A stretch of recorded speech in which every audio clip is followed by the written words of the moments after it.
All right, we can get started. It's fine. Okay, cool. All right. So hi everyone. Sasha just put in the chat just a quick sign-in form, so if you guys could just take the time to do that, it's much appreciated.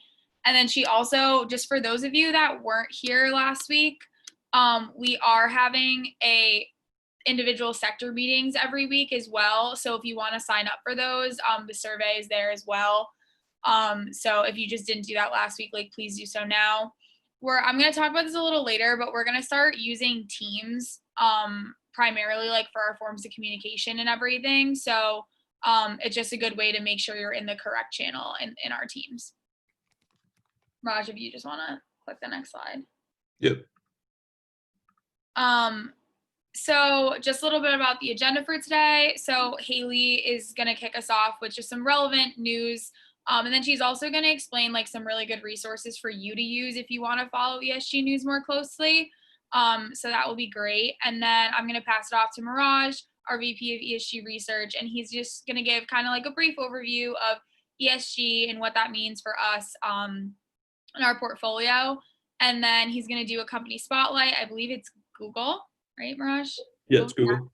And then we are just going to give some overall updates of the club, things to look out for. I'm going to talk about teams a little bit. We have a few internship opportunities, other like networking opportunities and whatnot that are coming up that we'll just update you guys all on.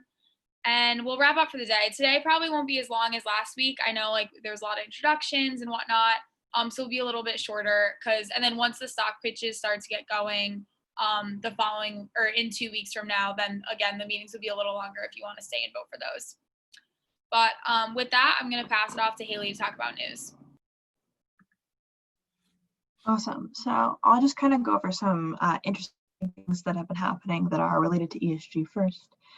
So I'm sure as a lot of you've heard, Citigroup chooses a new CEO. Her name is Jane Fraser. She is the first female CEO to lead a very large bank, and there has been a lot coming out saying that she's going to lead on ESG factors, that she's been kind of pioneer some of these new diverse boards, the kind of increasing number of females on boards, especially in the financial services industry, which is super great. And then also, this is important to note that bank rivals are moving quickly to diversify their executive board. So once one company starts doing something and it looks really good for them and it gets them a lot of good press, a lot of other companies will start doing it. So we're kind of looking forward to that and seeing a lot more boards put women in positions that are CEO, CFO, COO roles, kind of in the C-suite. So that's super great to look out for. And then Morgan Stanley posted an article a little bit ago about how they believe that ESG will be the focus of the new decade of investing. So FAANG, FANG were kind of the companies that define the last decade of investing that what people looked at. So these include Amazon, Apple. Obviously, we've all heard news kind of in that era, but for the next decade, Morgan Stanley is expecting that ESG is kind of going to define investing practices and stuff like that. So that's super good to know. And then kind of a more specific thing happening is so the labor, I'm not even sure, but essentially there's been a proposal put out that is asking for 401ks to be kind of pushed away from ESG more towards high return funds, trying to make the most out of people's money and stuff like that. And so they're pushing their funds towards oil and natural gas and kind of industries that are typically not in the ESG sector. But Morgan Stanley, and this has been kind of knocked by finance professionals, the original article is included here, as well as the finance professionals article. This kind of just talks about how finance professionals kind of put a stop to this immediately and said basically that sustainable funds are doing just as well as the other funds and have a lot lower risk, so we should be pushing towards those.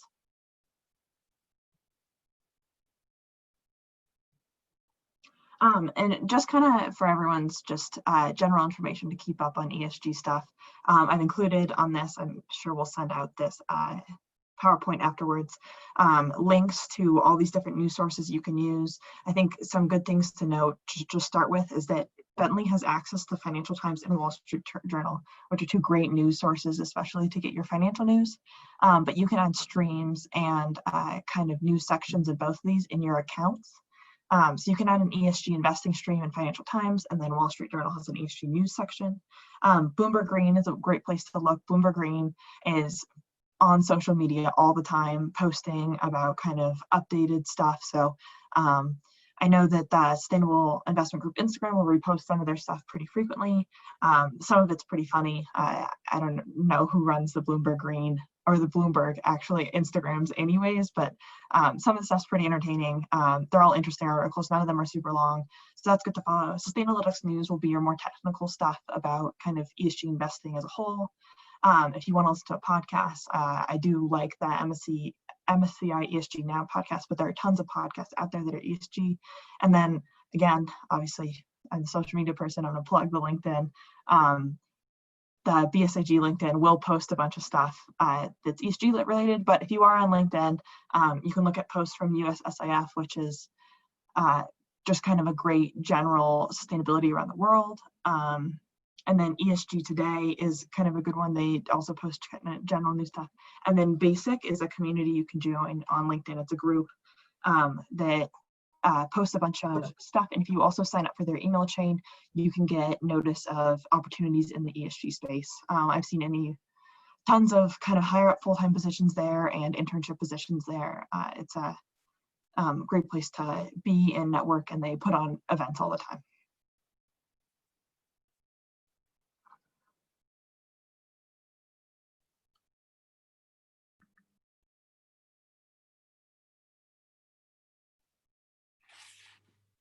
Hi, everybody. So I'm going to go into an intro into ESG investing. So this is the ESG spectrum that we have here. So there's a difference between what we see as responsible investment and then impact investing. So you can see here on this graph, like what the different ones are, what the traditional focus of investing looks like, where you're kind of just looking at competitive returns. You're just trying to get the highest return back for your money. And then we go through the screening process, where you can either do a negative screen or an exclusionary screen, where you're kind of just looking at equities and you're screening them out based on things that you may not want, whether that be ethical reasons, or you're just looking, to get out of tobacco or alcohol, or gambling, things like that. And then it evolved into ESG integration, where you use like the ESG data points and the ESG qualitative themes, and that's how you create your investment thesis. And then we go to the themed approach, which is kind of right in the middle, where we're looking to combine all these data points, but at the same time, we're looking to have a lasting impact. We're trying to make a positive impact with our dollars. And that's something that we're kind of geared towards. And then you look at the impact first. So these are funds that are looking to mainly make a positive impact on society. And they're okay with maybe trading off some financial return if it means that they get a long-lasting impact on the environment or in communities that they're working in. And then the philanthropy aspect is you're just looking to make a positive societal impact. It doesn't really matter if there's any return or there's no return at all. They just want to make sure that they're trying to better the environment and communities that they're in. And so what is ESG investing? It's what we talk about a lot. I know a lot of you are new, so we're just going to go into what the E, S, and G mean. So E stands for environmental, S is social, and then G is governance. So ESG investing just refers to the style of investing where you seek positive returns as well as long-term positive impacts on society, the environment, and you're looking for companies that are going to do long-term as well. And there are a couple other forms of sustainable investing. There's impact investing, SRI investing, and values-based investing. So BSIG, we're looking to kind of combine what ESG and socially responsible investing looks like. So this is our ESG profile. So in terms of the environment, we're looking to address climate change. So the main thing, or the main data point that we look at here is greenhouse gas and CO2 emissions benchmarked against their peers. So when our analysts are looking for companies, they're trying to find, a company that is doing better than their competitors in terms of their emissions and how the trend has been over the last couple of years. Are they actively trying to decrease the amount of emissions that they're producing? And then for the S, we For the social aspect, we mainly look at diversity and inclusion. This is a really important data point for us. We want to make sure that there's at least 3 minority, either a BIPOC women on the board of directors, and this can be complemented by the C-suite, such as the CEO, CFO, and COO. And in terms of governance quality, we look at the ISS score when we're benchmarking that against their peers. And this is a score that's provided by Bloomberg, so if you go onto the terminal, you can access this as well. So this is what our screening process looks like. In terms of MSCI, something that we've talked about a lot, the companies need a minimum BB MSCI rating. They cannot violate the UNGC, which is like the United Nations General Compact, and this can be done on MSCI as well. Like I mentioned before, we need 3 minority on the board of directors, and it must not be, I'm not sure. Okay. So this is MSCI. We have a paid version, which you can email the SMESG Bentley email for. So we have one account that we can share with all of you. And you guys, just as general body members, you guys can look up any companies that you're interested in. But there's also a free version. So I'm going to walk you guys through that one here.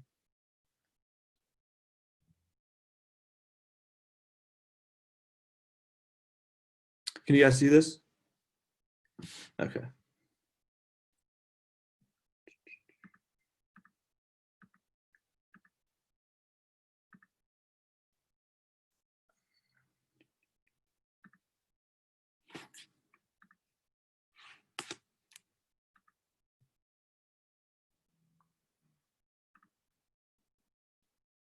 Okay, what about now?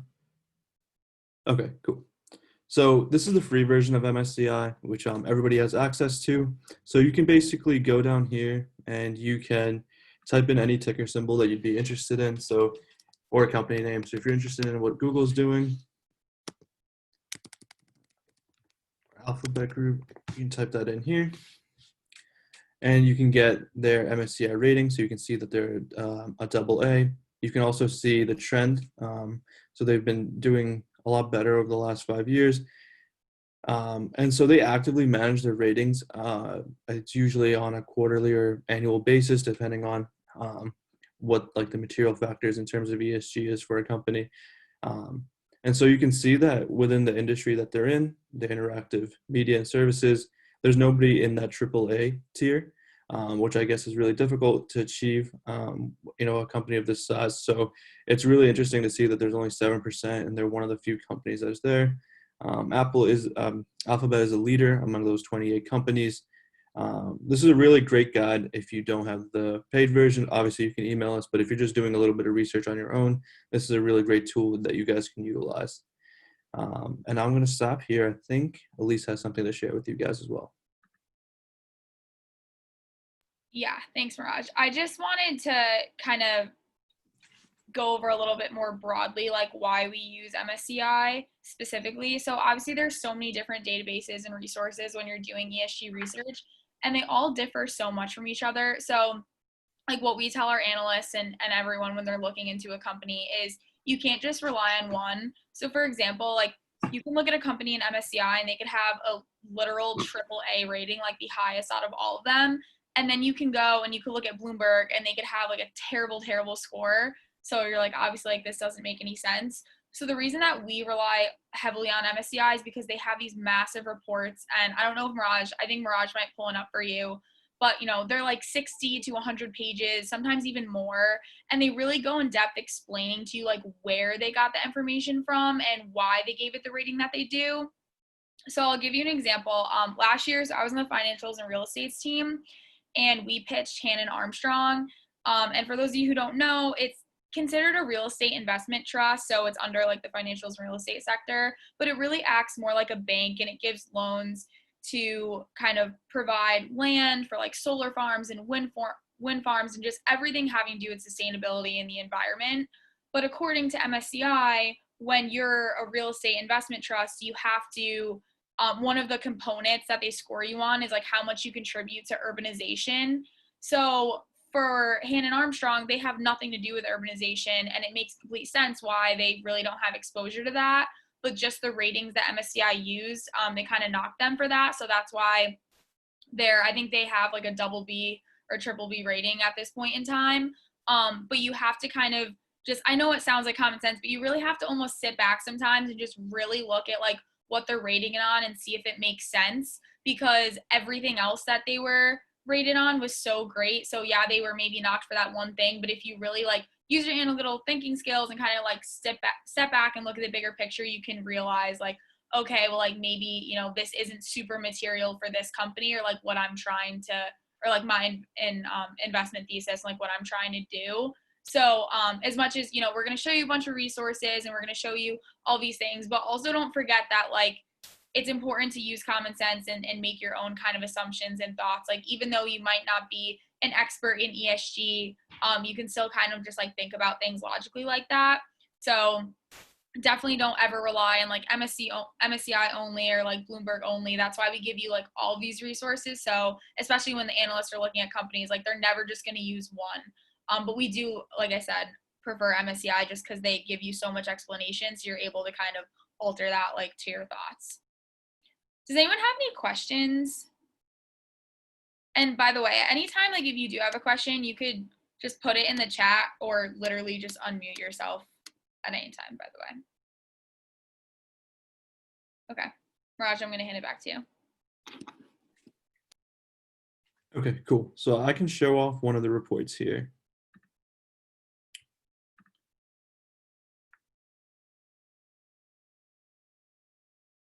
And so if you go here,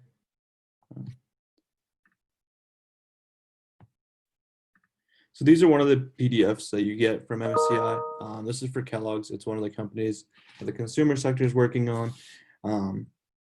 So these are really long reports. I'm not sure if you guys can see the page count here, but they're about like 20 to 30 pages long, depending on the company. And so I can go over some of the things that they offer here. So right here is like what the key issues are and like what drives their score. This is what we saw in that free version, that rating history, which is really important if you're picking a company that may not be rated very highly. You want to make sure that that trend line's going up and that they're increasing their rating over the 5 years that they have here. This is also really important to check. This is kind of based on their the food products, but it goes by sector or industry. So you can see within like the food products industry, there's 98 companies and they're in that top 4% of companies. So it's clear that, they're doing really well in terms of ESG, that they really made great efforts to be one of the leaders within this group. And you can see where the remaining companies are. So you can see that like a lot of them struggle to get to that triple B. And obviously we won't touch any company that is B or triple C. So these are really just informative PDFs that you guys can get. So if you are interested, please feel free to just email us. We'll be happy to share that account with you. And you can basically look up any company that you're interested in, whether it's you're just interested in how a company is doing in terms of ESG, or even if you're just looking to invest yourself. This is really just a great resource for us, and we're really happy to have it. Also, if you're at the trading room on campus, they're working on getting 2 accounts there. So that should be available for you guys as well. So the other thing that we have our analysts look at is the SASB materiality map. So SASB stands for the Sustainability Accounting Standards Board. This is something a lot of companies are starting to utilize. You can get certified from them, and you can really start to utilize some of those sustainable accounting methods into your financial reporting. During this time period, investors are really pushing to get more disclosure out of companies. They want to see more statistics, and they want to see, how companies are actually performing and improving their sustainability standards. So this is something that's really important, and I can see this really becoming important for companies to involve in their sustainable reporting. So the materiality map that they provide identifies the key sustainability issues that may impact a company's financial or operational performance. This is really important for our sector analysts because this helps them better understand what the key issues are in their sector. And this allows them to pick companies that are actually actively trying to improve on these issues, or aware of these issues at least. So we can look at an example here.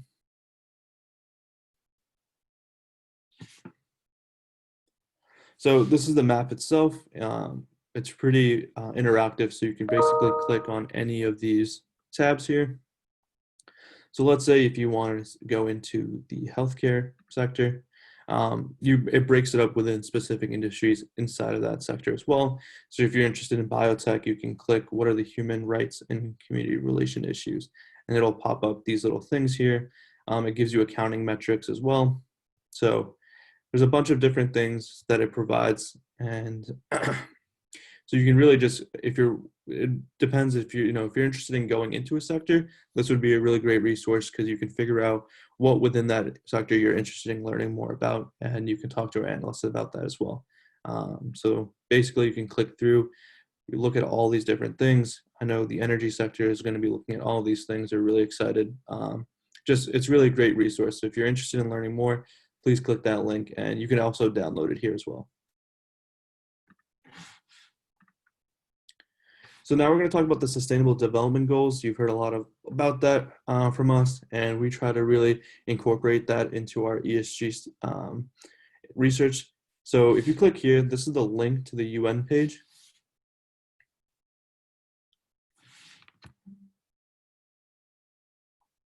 And so on this page, you can see all the 17 goals here, and it talks a little bit more. You can go over all the tiles, and it'll tell you how we're trying to work on achieving all these goals. And so we try to have all of our sectors incorporate them according to what we've decided, what goals are most material to that sector. This is really great if you don't know what the goals are, or you don't know what the what's important for each sector. This is a really great page to come to and learn a little bit more about. They also kind of define like what they're actually trying to solve below. So like 3 billion. So if you want to do affordable and clean energy, you can see why they're doing it. So there's 3 billion people in the world that are still lacking cooking fuel, clean cooking fuels and technologies. So these are some of the issues that these goals are trying to solve over the next decade or so. So the Sustainable Development Goals, they're the blueprint to achieve a better future and a more sustainable future for all. These 17 goals were released by the United Nations with the hopes of achieving all of them by 2030. And 2030 is a big year, and I'll be talking a little bit more about that going forward. So this is not an easy feat. It requires companies across the globe to work together to make sure that these goals are reached. One of the things that has been discussed a lot recently is how we can achieve some of these lofty goals, and it's really up to big businesses to take that lead. They have some of the biggest impacts on the environment. So when a company decides that they're actively going to work on these issues and work with the communities to make them better, that's a really great sign because they're showing that they care and they're using their dollars to actually make a lasting impact. So as a group, we want to ensure that the companies that are in our portfolio and that we add to our portfolio going forward are aiming to aid the world in our effort to reach them by 2030. So carbon neutral by 2030. This is something that you might have been hearing a lot in the news. A lot of tech companies have been coming out with these statements saying that they'll be neutral by 2030. And so these are just 3 of the companies that have stated this so far. So that's Apple, Google, and Microsoft. And Amazon, who has a little harder time, they're going to be aiming to be carbon neutral by 2040. It's different for each company, different within sectors to even become carbon neutral. Obviously, Amazon has such a huge shipping expense, and that's going to be a really big driver in terms of their carbon emissions.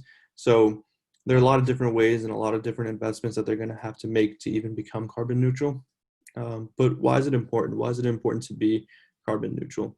So in the Paris Agreement that was agreed upon in 2015, we needed to be carbon neutral by 2050 to stay below a 2-degree temperature raise across the world. So we needed to make sure that we were no longer emitting more carbon into our environment by 2050, or we were going to see spikes above 2 degrees in our global temperature.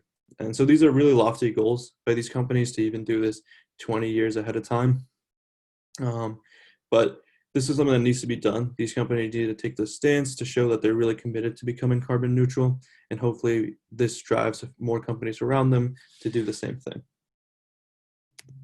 So like Elise mentioned, this week's company spotlight is Google. Over the last couple of days, they've actually came out and said that they've wiped out their entire carbon footprint, since they've become a company.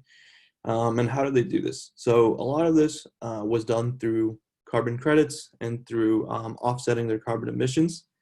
This is something that's a little controversial within the environmental space, because by offsetting them doesn't necessarily mean that they're reducing them. So offsetting means that you can do things like invest in renewable energy projects, you can plant trees, and you can make sure that your buildings are more energy efficient. But that they didn't want to stop there.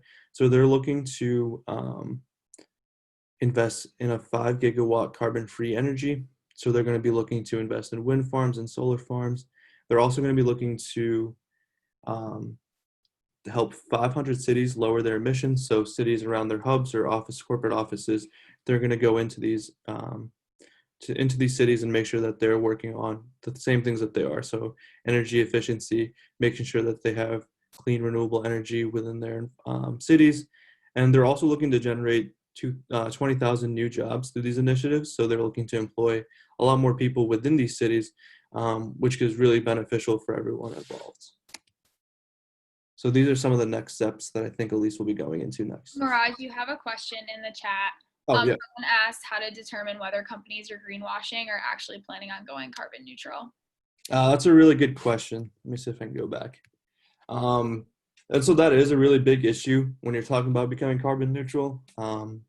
It's really hard to tell whether a company's, well, it's not hard to tell, but you know when a company's actually committed to becoming carbon neutral for the right reasons. You can see it by the amount of dollars that they're investing and the projects that they're investing in. So like I said, if they're only offsetting their carbon emissions, then you can see that they're not really interested in reducing their carbon emissions. So companies that are showing that they're actively trying to reduce it through energy efficiency, through creating their own renewable energy plants, or investing in them at least, is a good indicator that they're actually taking it seriously. And that's something that a lot of even investment firms are looking into, is how they can determine whether companies are greenwashing or they're actually serious about their environmental impacts. So it's something to really pay attention to, and Bloomberg has a great resource so you can track what their emissions are. Even FactSet offers what their emissions are as well in their ESG tab. So you can see if they're decreasing it year over year, and you can also look into, so companies have sustainability reports that we'll go into in the next couple of weeks by going on. But if you go to any company's investor relations page, they're starting to release sustainability reports, and you can go into those and see what their actual projects have been over the last fiscal year. So that's a really great resource to use as well. That's a really good question. Does anybody else have any questions in the chat? Okay, cool. So I'll go back for you. Thank you. Actually, Mirage, can you give me screen sharing? Because I just want to pull up our annual report quickly just want to point out one thing. Thank you. Oh, I don't think it's you. I think Sasha might have to do it, actually. Sasha. All right. It's fine if she can't. Raj, can you just pull up the annual report quickly on the website? I just made you co-host. Oh, okay. Amazing. Sorry, it's taking a little There while. we go. No, you're good. You're good.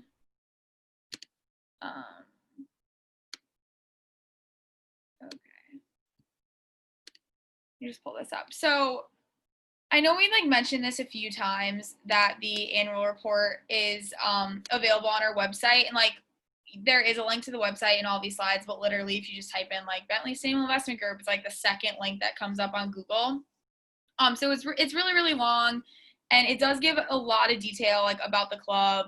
So I really do recommend you read it just to get more information. And this was last year's, by the way. So obviously Yasmin was the president at that time, and her and Max really worked really hard on this. But I just want to kind of go through if you go through this, what some changes are. So I know Mirage talked about our ESG profile. So last year it was percentage of women on the board, but now we're doing BIPOC and women. Then we're also allowing it to be complemented by C-suite as well. And then the climate stayed the same, and then the government was data transparency. So what that means, just for, I know sometimes like as an e-board we forget that, like we take for granted that you guys know things that we're talking about, but so data transparency is like pretty much what it sounds like. It's how much of the companies are actually like reporting on the standards that Bloomberg is asking for. So this year we're doing the ISS, which Miraj kind of talked about, but that's more strongly aligned with governance, and like how much CEOs are getting paid and like that sort of thing. So we completely revamped our thematic integration from last year.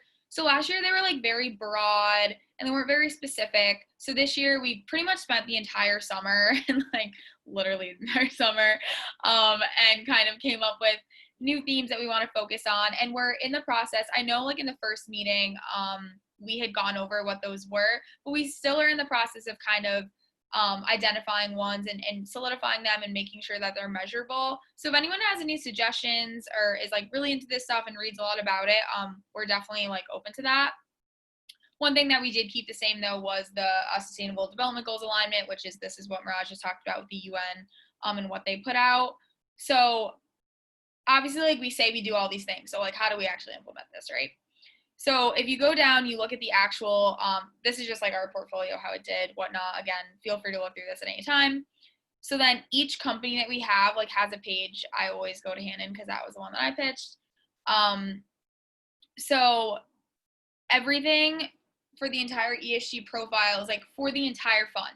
So no matter what industry you're in, so like, yes, this is in the real estate and finance group, but it doesn't matter like what's material to that, because no matter what, every single company has to report for to be in the portfolio on the MSCI score, the climate change, which in our case is greenhouse gas emissions, can't talk today.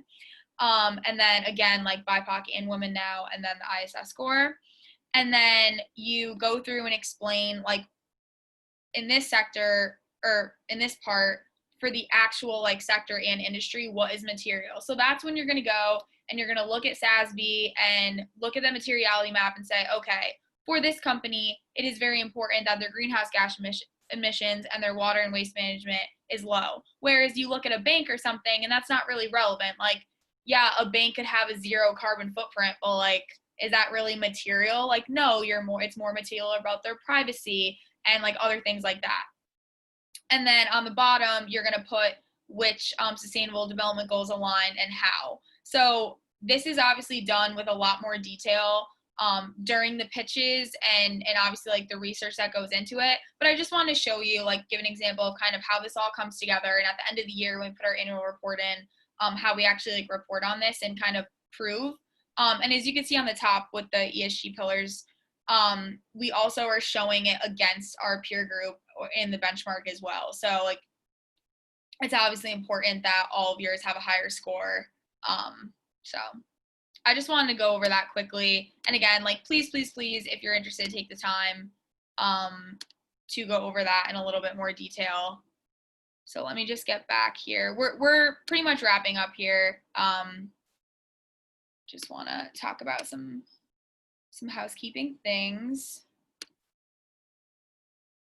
Maybe. Okay.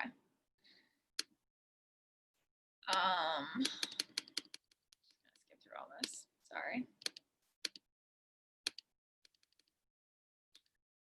So one thing I want to talk about is the general body meeting next week. So I mentioned this in the beginning of the meeting, but the sectors are going to start pitching their stocks in 2 weeks, and we're going to start having sector meetings in 1 week. So kind of the bulk of next meeting will be a little bit more about ESG research, just so that you're kind of better informed on how the stock voting goes, and then more about that, like how the stock voting works, what we're kind of expecting of you, and just like the process to actually get stocks into the portfolio. So that will be a big component of next week. Another reminder, if you are a freshman and you are interested in being a freshman liaison, that application is due in 3 days now. The second thing is, I think Sasha put this in the chat, fill out the survey for sector meetings if you didn't already. And then with that being said, look out for the Microsoft Teams invite. So Microsoft Teams, if you're not familiar with it, it's very easy to use, and it's set up directly with your school account. So it's really easy. Like if you have a sector meeting, you can just put it directly in your calendar. It's all in the same thing. And then you could even use Microsoft Teams as a video source instead of Zoom when it's like all, it just makes it easier. It's all in one place. And then what we're going to do is, well, it's already set up, but what we're going to send it out to you, there's a bunch of channels. So each sector has a channel. So there'll be like consumers channel and an industrials channel.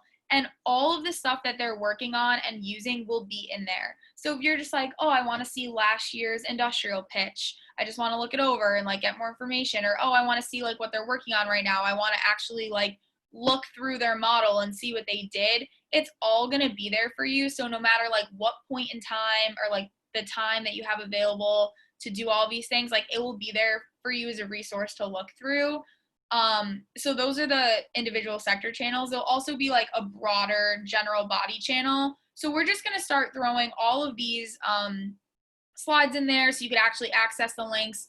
I know it's kind of crazy the amount of emails that we get from Bentley lately, and I know like ours kind of might get lost in there, and we do send a lot of emails out because we have so many internship opportunities and other updates that we want to give you guys. So we just think this way is a lot easier. So they'll all be there. We're not sending you multiple emails. There's also chat functions and stuff instead of like emailing eBoard if you just want to chat us, something like that. And if you yourself want to post anything, so say you saw something really interesting in the news, or you might have like a job opportunity that you thought was really great and kind of had to deal with sustainability and you want to throw it in there, like you can do that as well. So if anyone has any questions about that, just let us know. The invite to the teams will probably come out tonight or tomorrow, because we're kind of in the process of setting that all up right now. Another thing that's going to be on the teams is the Reuters event. So it's the 13th and 14th of October. You don't have to go to the whole thing, but they have various panels throughout the day. So they have like, I don't even know the exact titles of everyone there, but I'm pretty sure they have like the VP of strategic like ESG initiatives at State Street, and they have just so many people from like JP Morgan and PIMCO and like very, very, important people there. And you can't really interact. I don't think there's different like levels. Like if you pay to go to the event, you can interact, but if you don't, I don't know, you might be able to like type in questions. But we're going to put that in there for everyone. It would be great, even if you could just listen to some of what the people want to say. But obviously it's not required or anything, just some opportunities for you guys to hear more about ESG investing and, the ways that people are doing thematic integration and different strategies that these very large companies are kind of implementing these days. So that will be posted on the overall teams as well. I don't know, I think there's a chat. But are there any questions about anything? I know we kind of like covered a lot today. No? Okay, the last thing I will say is we know that kind of the general body is like very diverse. We have some grad students, we have some freshmen, you guys have like very different experience levels. So if there's things that you guys want us to cover, like want us to go into more detail with, please just let us know. These general body meetings like aren't set in stone by any means. Like if you guys are like, oh wow, I'm really interested in MSCI and I want a detailed tutorial on that, like we would be more than happy to do that, but we also don't want to spend a bunch of time doing that if you're like more interested in the sustainable development goals or like other things. So please just feel free to like communicate with us, email us, the general body email, or like me directly or anyone on the eBoard, just to give us ideas and kind of give us a better idea of like what you want and what you're looking for. Because obviously like this club is for you and we want to inform you on like what you're interested in. I think there was something in the chat. Are we going to get tutorials in the trading room? So clubs aren't allowed to have like a certain amount of like in-person meetings. They all have to get approved. And as of right now, we've been talking with the head of like SP&E and like the other orgs. It's not definitive for the rest of the semester, but like as of right now, we can't really have anyone in the trading room and have a meeting in there. Honestly, I don't even think they're allowing you to have group meetings in the trading room, like for yourself, never mind a club meeting. But if trading room tutorials are something that you're interested in, like a Bloomberg one, and like how to use kind of the ESG functions in the trading room, or if you're more looking for a fundamentals thing, we do have a bunch of videos on that we sent the analysts this summer. So that will be another thing that we'll put in Teams. We could post that for you guys if you guys are interested in watching those. So we have 3 videos posted on our YouTube account. We have a fundamentals training that kind of goes over like how to use Cap IQ and FactSet and all of that. We have one specifically more tailored towards all the ESG functions. And then we have like stock pitch templates and kind of like how to make a stock pitch and all of that. So again, like just let us know if you're, super interested in ESG kind of functions, or you're like more interested in the general fundamentals functions. Tutorial videos would be great. Thank you. Okay, awesome. Yeah, so we could put those in the Teams for you guys. We'll really just put like all the resources that we have, and you guys can kind of go through them and pick and choose like what you want to spend time on and whatnot. Are there any other questions? No? Okay. Well, again, thank you everyone so much, and just please keep in contact and let us know if there's anything specific you want us to go over next week. And yeah, thank you. Have a good one. Thank you. Thank you. Have a good one. Thank you. Thanks.